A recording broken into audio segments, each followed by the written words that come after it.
There were goals galore this weekend and some massive games. In today's weekend recap, we go over the biggest results and the biggest news from the weekend coming up next.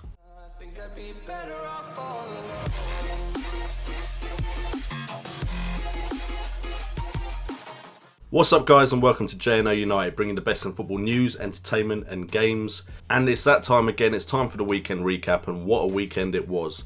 I'm glad I had it off. There was a little blip. I did have to rush to the pub to watch Man United versus Man City because Now TV decided I couldn't pay for the weekend pass despite me having free cards which had plenty of money on them to order the weekend pass. Thanks a lot Now TV. But before we get into the actual news, if you're new around here, make sure to subscribe and just let me know your opinions on this. Just something I'm testing out. Let me know if that is something that would interest you. I'm just seeing what kind of merchandise I can do. I know a lot of you showed interest in the shirts that I got off of Joe Ryan, so I'm seeing what I can do with my own sort of t-shirts and, as you can see, my iPhone cover. But enough about that, let's get on to the football. And of course we're going to start off with the Manchester derby, and what a game it was. Yes, there was only 3 goals and Man City came out on top, winning 2-1, but it was filled with action, filled with talking points, and it was just a great game to watch, even though I only caught the second half live because of Now TV, and there were no goals in the second half. Thank you again, Now TV. But either way, it was a great game to watch. Man City started off really well, going 2-0 up, and that was because Man United kind of let them play their game. They kind of just sat off and let Man City pass it, let Man City keep possession, which just played into Pep Guardiola and Man City's hands. Kevin De Bruyne managing to beat Daley Blind to a ball and slotting away coolly. And then it was that man, Kevin De Bruyne again, who managed to get a shot away on goal, hit the post, and Iheanacho was played onside and managed to slot away.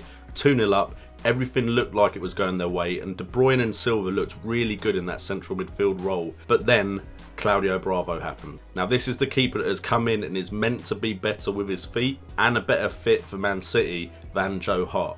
Not too sure about that right now after this first game. He came out for a cross, completely fluffed his lines, and Ibrahimovic was there to put it away coolly, and it was 2-1 going in at half time, and that kind of gave Man United a chance to get back into the game, and it probably is what made the game so exciting in the second half. But speaking of Claudio Bravo, he then could have given away a penalty with a high challenge on Wayne Rooney after what was some very poor control by the keeper. And I think Man City fans have to be asking, this is the guy you brought in for Joe Hart? That being said, Joe Hart didn't exactly have the best of times in Italy on his debut. First they got his name wrong, and then he pretty much did the same thing, came out for a corner, fluffed his lines, and Torino lost. So Man City aren't looking too good for keepers right now. In the second half, Mourinho made changes, bringing on Marcus Rashford and Ander Herrera, and it made the difference. Marcus Rashford always looks like he comes on and makes a difference. He's very direct and makes stuff happen, and he could have actually got a goal apart from the fact that Ibra was in the way of the shot. It clipped him and he was offside, and unfortunately for Man United it means they lose the game 2-1.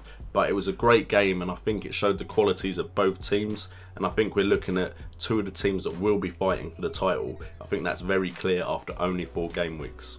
Tottenham Hotspurs went to Stoke, and it now looks like Spurs are back to their best. Dele Alli, Son, Eriksen all looked on form, and it just shows the strength and depth they have in those attacking midfield roles. They've just brought in Sissoko, Lamela was dropped for this game, and they still played that well. Son looking very good in that game. It's going to be hard to know what his best attacking three behind a striker is going to be, especially if he's going to trial out Vincent Janssen up top with Harry Kane just behind as well. Harry Kane also got on the score sheet, but he didn't look at his best in the game, to be honest.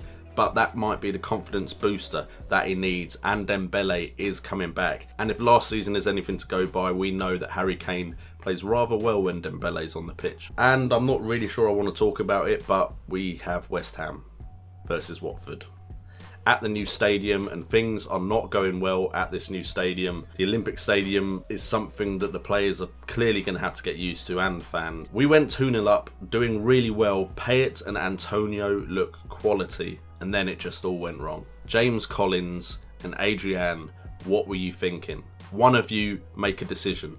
Collins, you could have quite easily hoofed it clear, hoofed it anywhere. Adrian, you could have made it very clear to him you wanted it headed back to you, or you were coming to pick it up yourself.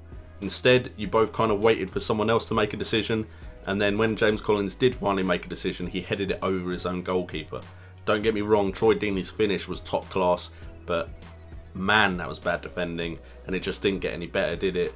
Adrian looked poor in goal, and I'm starting to think Randolph should start over Adrian if that is the kind of performance Adrian's going to be putting in this season. And one thing I noticed from the game is West Ham are way too reliant on Payet when he's on the pitch. We were playing him the ball when he became less effective.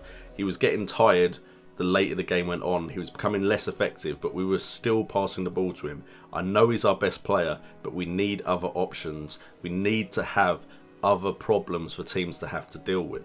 But don't get me wrong, Watford did amazingly to come back into that game.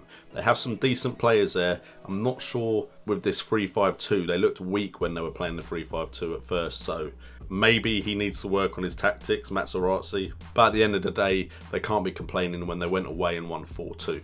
The 5:30 kickoff on Saturday had Liverpool against Leicester. Anfield now has finished their new stand, has a capacity of 54,000, and Liverpool performed in front of that capacity stadium. The attacking was just free-flowing, creative, and effective, which is the most important thing. And I actually think they look stronger without Coutinho, because it wasn't Coutinho taking long shots, which broke up the play earlier than it should be broken up by losing possession when the ball doesn't go back into the back of the net.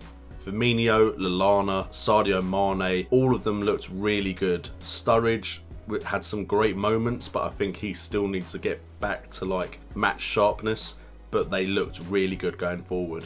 But of course, Liverpool had to have their moment of madness in defence with Lucas Leiva just playing it to Jamie Vardy in the box. Don't think you could have put it on a plate for him anymore, Lucas, but it would have been a great ball if you were on Leicester's team, and Vardy coolly slotted away. Apart from that one moment, Liverpool looked good, and if they can keep this up and sort out their defence, they could in the future be a real threat to the Premier League title. And then finally for this weekend recap, we have Swansea versus Chelsea. Chelsea controlled the game from the beginning and went 1-0 up with a Diego Costa goal, but then Swansea came back into it, winning a penalty, and then 3 minutes after getting that penalty and Sigurdsson converting, Leroy Fer fouled Gary Cahill, which put him through on goal, and he scored. But the foul was so bad, you could have seen it from the moon. Not my words, that's Gary Cahill's words. But seriously, some of these referee decisions at this early stage of the season are mind-boggling. They are bringing in so many new rules, but it seems to be referees are missing really blatant things now, because maybe they're so busy focusing on these new rules. But Diego Costa came to the rescue, managed to get an equaliser with an acrobatic effort. And you know what? Chelsea definitely didn't deserve to lose that game in my mind. So 2-2, you're not going to think it's fair if you're a Chelsea fan because of the way Swansea scored their second, but at least you're still undefeated. Anyway guys, that is all for the weekend recap. Also today you should probably have seen my little reveal for my Journey career mode with Alex Hunter now that FIFA 17 is very close by. If you haven't seen that, go check that out. I've been JNO, you guys have been awesome, and remember, it's all about the game.